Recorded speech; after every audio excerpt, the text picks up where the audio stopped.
Hi guys, welcome to Coturnix Corner. So today I was fortunate enough to get some eggs in the mail from H.P. Murray over at Gopher Ridge Quail, and I thought I'd bring you guys along real quick and show you my preferred method of getting the eggs rested and placing them into the incubator.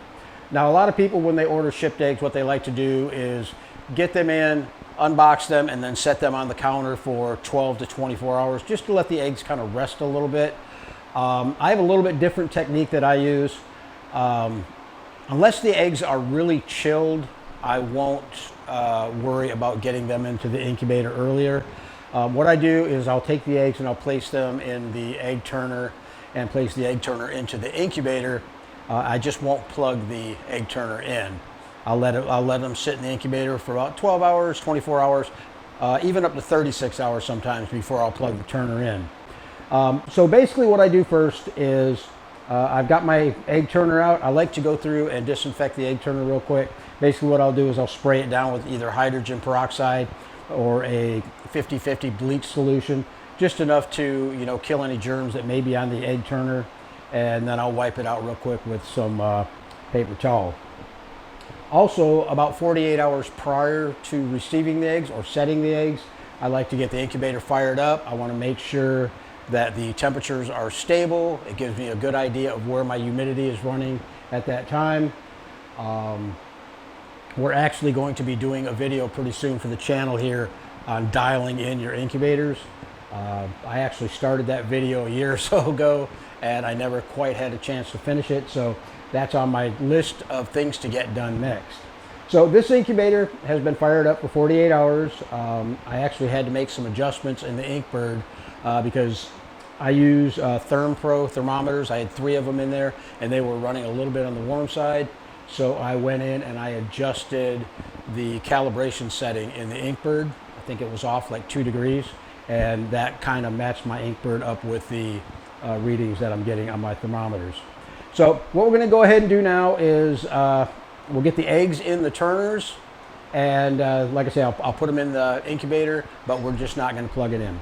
So first thing to do is I take the spray bottle. It's got a little bit of hydrogen peroxide in it, and I'll just lightly mist the egg turner, and then I'll let that sit for a second or so, and then I will just real quick with paper towel just kind of wipe out each one of the cells. This egg turner is actually pretty clean because I cleaned it before after my last hatch, which is a normal thing for me. So let me adjust the camera so you can see what I'm doing over here, and then we'll get back in it. Okay, so after you've cleaned up your egg turner, you can go ahead and start placing your eggs in the egg turner. What I like to do is, as I'm pulling the eggs out of the shipping foam, I like to just check them over real quick, make sure that there's no obvious cracks or fractures in the egg, just to keep any bacteria from building up during the incubation process. Some of these eggs are a little bit larger, so I may have to do some arranging of the eggs to get them all to fit in the turners, because I'm only using the one turner, and it's probably going to fill this turner up with the number of eggs that I have here.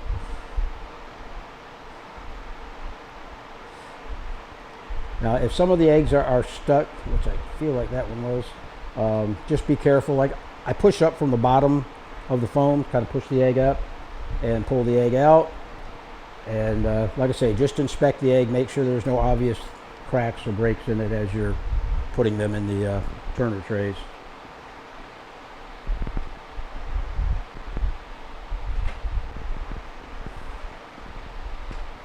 Now sometimes you'll run into eggs that are too big to fit in your trays, or to have an egg that would sit next to it without rubbing up against the other egg or actually sticking out a little bit.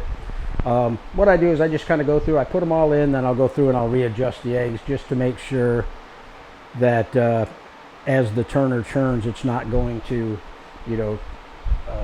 crack an egg or dump the egg out of the turner itself.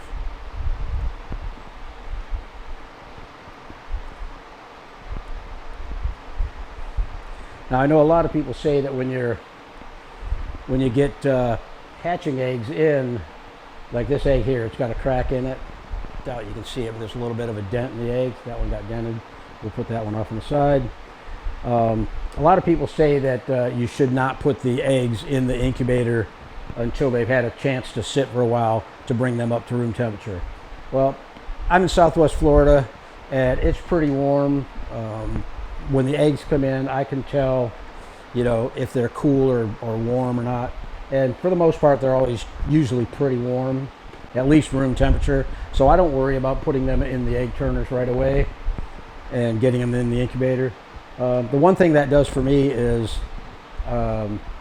it actually saves me 1 day of incubation.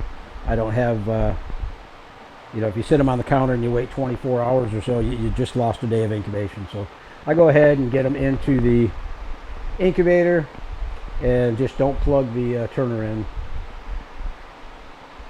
And it's nice too to make sure, if you can, that your turner is sitting flat instead of being on an angle. It's best to have the egg sitting pointy side down or large end up. The air cell is on the large end of the egg, which is why they want the egg in the up position, so that any detached air cells will have the chance to rise up to the top of the egg. I don't know if they actually reattach or not, but they do reposition themselves. And a lot of times I've had eggs hatched where I know I've had a detached air cell and the egg still hatched successfully. So I think it's just a matter of getting that air cell into the right position. Okay, so we're halfway done. It seems like most of them are going to fit pretty good. Doesn't seem like I have too many eggs that are actually rubbing up next to another egg or looking like it might fall out of the egg turner as it turns.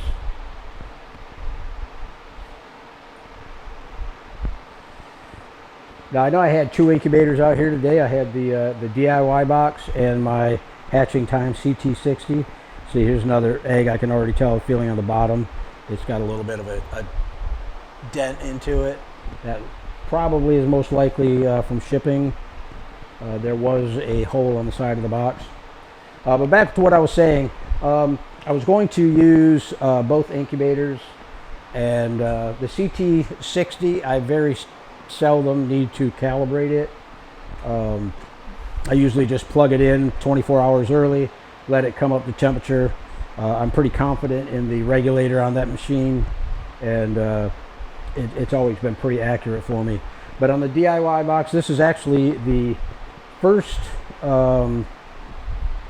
eggs that I've set in this new box. It's one of the new mini incubators that we sell on Gulf Coast Quail, and I've tested it several times. I've known, I know what the temperatures are. I know where the warm and cold spots are. Now here's another egg here it's got a lot of manure buildup on it. I could probably get that manure off of there, but I'm not even going to chance it. I'll just put that one off on the side and just go ahead and set the rest. I actually received more eggs than I expected from HP. So HP, I really appreciate it. It's going to give me a good number of eggs to choose from when I go to sorting chicks. So what we're going to do in follow-up videos on this, I'm actually going to get the eggs set and get them incubated. We'll come back when we go into lockdown and show you my method of locking eggs down, and also when the eggs hatch out, we'll show you where we go from the incubator to the brooder and my process for doing that. Now I know a lot of guys say, well, you've already shown videos on incubation and videos on the brooder and lockdown and whatnot. That's true, but what I am going to do, it's been a while since I've had any fresh content on the channel. I am going to kind of take a step back and go back more towards beginner stuff, because there's a lot of beginners here on the channel that are looking for information, on how to hatch eggs and whatnot. So like I said earlier, this is where I go through and I will start rearranging the eggs, trying to find a few that fit a little bit better, just so they don't fall out of the egg turner as it turns. Some of these eggs are pretty good sized eggs, so I want to make sure that they're not going to fall out as the egg turner rotates back and forth. Okay, so we've got the eggs in the egg turner. We'll go ahead and place them in the incubator. I do have some thermometers in here right now that are reading. You can check it out. They're all pretty much reading right on. Every one of them is, like this was 99.1, 99.0, and this was 99.3 or 7, something like that. So I know they're all pretty accurate, and I also know that my humidity is between 56 and 57%. That is about average for down here in Southwest Florida. I usually don't have to add any water to the incubator during the incubation cycle. Only when I go into lockdown will I bump the incubation up, or the humidity up.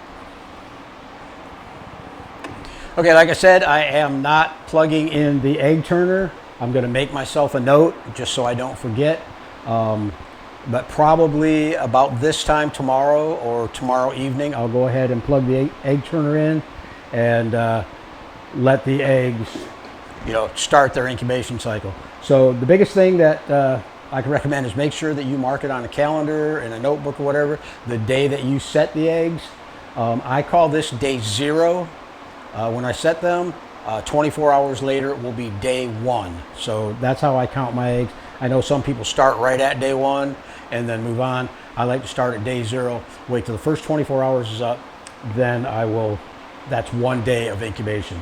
Also what I do is I'm going to go ahead and put one of these thermometers back in, just so I've got something that I can glance at every now and then, just to make sure that the temperature and humidity is staying stable in the incubator.